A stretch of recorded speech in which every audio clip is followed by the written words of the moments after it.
Hey guys, this is Jacko Buddy with breakblock.org, and I'm coming to you now with our first Python tutorial. We're going to be looking at the Python programming language, and we're going to be starting very basic for people who've never programmed before. We're going to go over all the fundamentals of programming from the first line of code to some of the more advanced structures as well. So whether you're experienced and trying to learn Python or you are inexperienced and trying to learn programming for the first time, this tutorial should be able to help you out with both of those. For Python, there are a couple things you need to do to set up the language first. The first thing you need to do is actually install Python. Now, if you're running on Linux or possibly Macintosh, then you're going to have Python very possibly already installed on your machine, especially Linux. Almost every distribution of Linux nowadays comes with Python already installed, but if you're using Windows, you do need to install it. It's a very easy, free install. What you're going to do is you're going to just Google for Python and go to their main website. And this is what their site looks like. It's just python.org. And when you go to their download page, you're just going to do download Python 2.7.10 is the version that we're using. It's the more commonly used version of Python right now, even though they do have later versions. Most applications are written in 2.7.1 and same for textbooks. So that's the version that we're going to be using for these tutorials, but if you're using 3.4, all the syntax is pretty much the same, so it should all work fine. And you can look at documentation and all if there's any changes to figure out what you need to do differently. The other thing you're going to need to do once you've installed your Python is install some sort of IDE to work in, which an IDE is basically a programming environment where you can search for Python IDEs and find what you want. I'm using Notepad++, and Notepad++ is actually a pretty bare bone IDE. It really is just a glorified version of Notepad.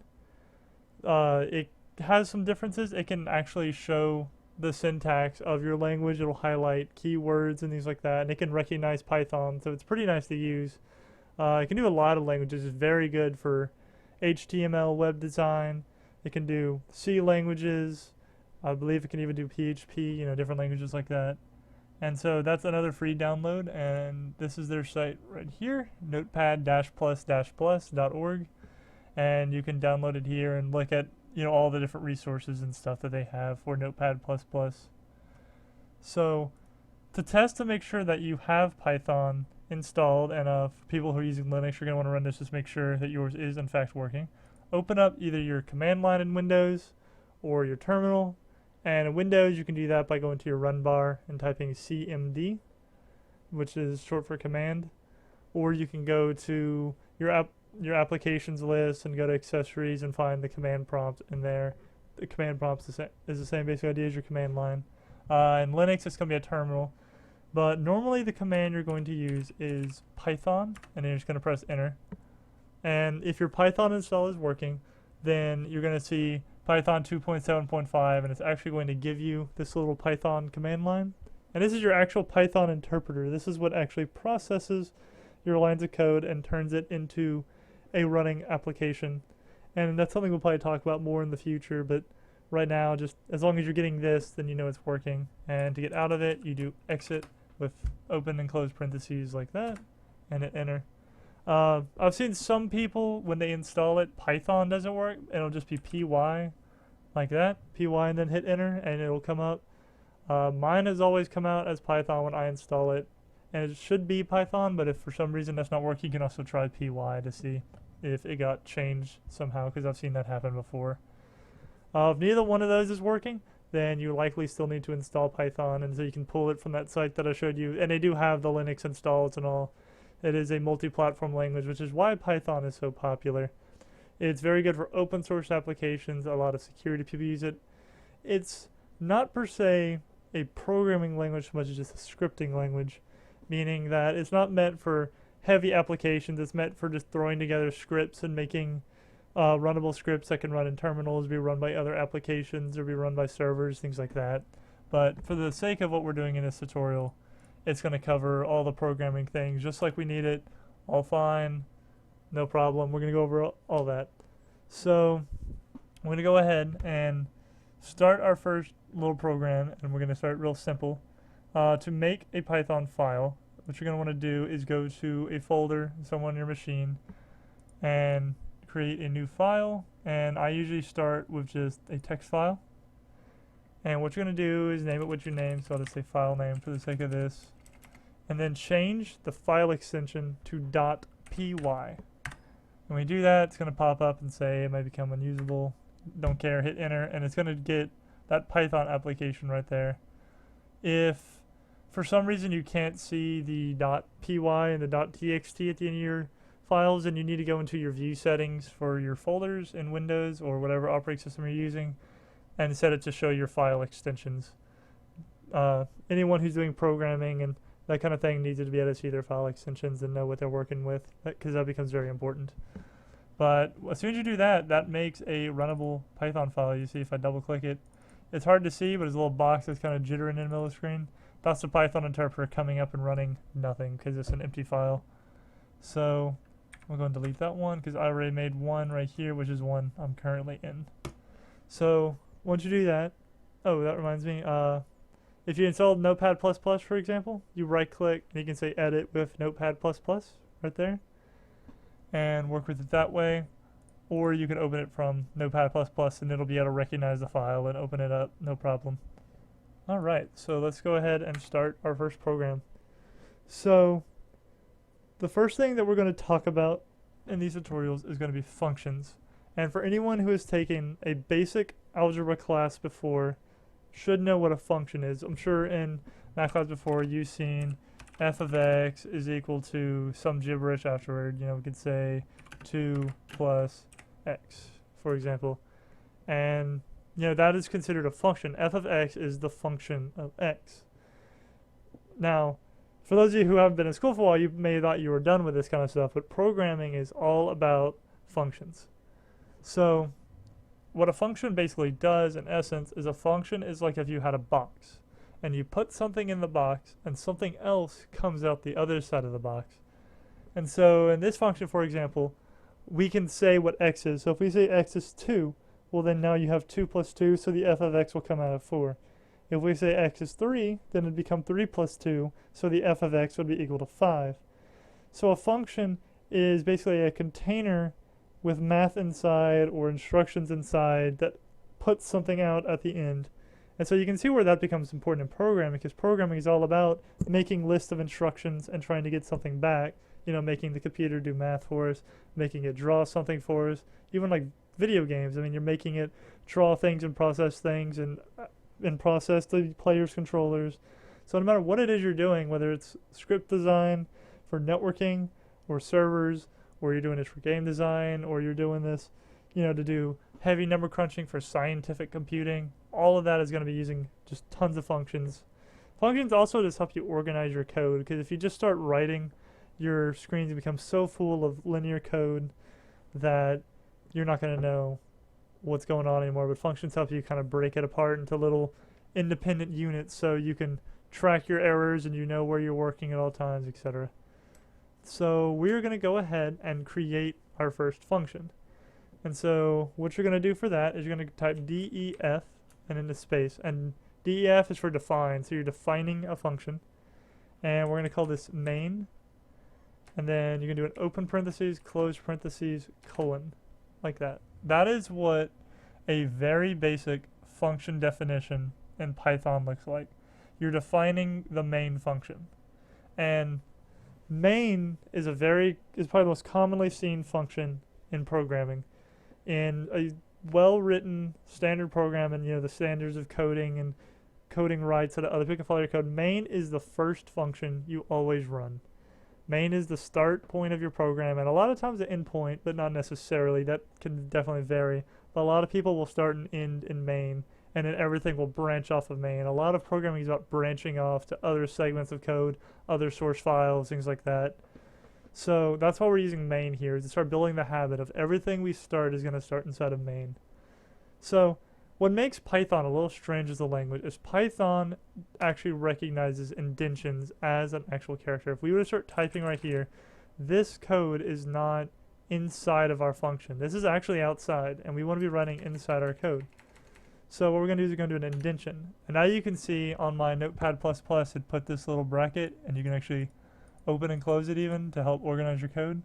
And that's telling us that this line of code is inside of our function. And that's because Python recognizes indentions. So indentions are extremely important. And what makes that a little tricky is if you switch editors a lot, different editors will handle your indentions differently and they may mess up indentions. So it's best to start and finish all in the same IDE. You don't want to try and switch IDEs mid-code because it's very possible it's going to mess up all of your indentions, and then you're going to be really mad when you're having to backspace everything that has space and put back indentions and sit there and fight with it to get it to process it right.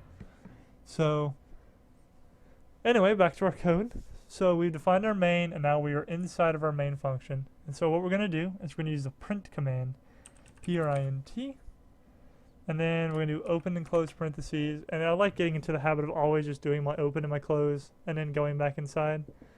And you notice print looks oddly like our main function. That's because print is a function. Print is a function that is set up by Python, so we don't have to code it ourselves. Print is a function that outputs stuff onto the screen. Whatever we tell it inside of here is going to be just spat out onto our screen where you can read it. So what we're going to do is we're going to do an open quotation mark, and we're going to say hello world, which is the most common first program you'll ever write. And make sure you do a close quotation marks. So you have open quotation marks, what you want to say, and then close quotation marks. You can put anything inside those quotation marks and it's going to write it out. And so right there is a pretty basic function. So whenever we run our main function, it's just going to say hello world on our screen. Very basic, very simple program. You can play with that if you want. Now, before this thing's going to run, like if I were to run it right now, and I'll show you how to do that, what we're going to do is you're going to go to whatever folder you're running in. This is if you're in Windows. If you're in Linux, you're going to have to operate off your terminal and direct your terminal to the proper folder or open a terminal in that folder. But in Windows, a nice little trick is you can do Control-Shift, right-click. And when you do that, one of the options you're going to get is Open Command Window here. Click that, and it's already going to give you a nice little command prompt window that starts in that folder. You can see it's got my whole directory all the way to my Python tutorial series. And then to run our code, we're going to put our Python or your py like we did before, space, and then your file name. So mine is one_hello_world.py, but you're going to want to put whatever yours is called. Hit enter, and you can see I didn't get any errors or anything. If I were to mess up this code, and I can show you that in a second, it would throw me a big nasty error, but it didn't. It ran, but it did nothing. So why didn't it do anything? Well, that's because when you define a function, you haven't actually used it. I made a main function, but I haven't run the main function. So what we're going to do is we're going to skip down here, and we're going to get outside of our function. So we're back on our initial line, no indentation, and we're going to say main, open parentheses, close parentheses. And one thing that you may have noticed that's nice about if you have a good IDE is if we start typing our name, you can see it's bringing up main. And that's because it's reading ahead and seeing that there's a function called main. Open parentheses, close parentheses. And that's it. You can hit enter if you want, just to make it pretty.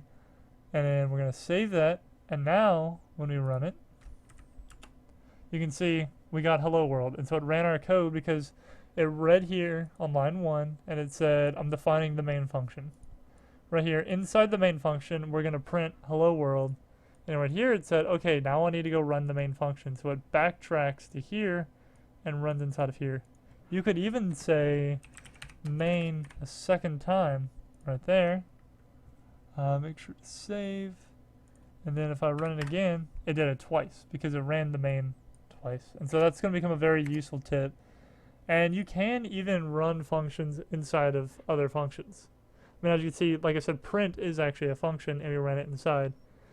And so this is kind of like an f of x, where f of main is say hello world. And so that's what it does. Whenever we run the function called main, it does what's inside, which is to say hello. And that's going to get a lot more complicated later.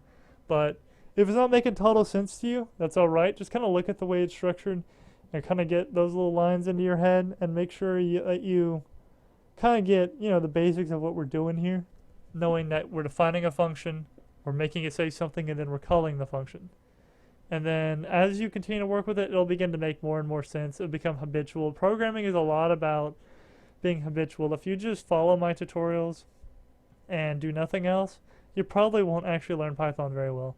You need to take what I'm teaching you and play with it. So an example of that, let's go make a new line, still inside of our function, and I'm going to say print, and do a parentheses, and then say, my name is Jack.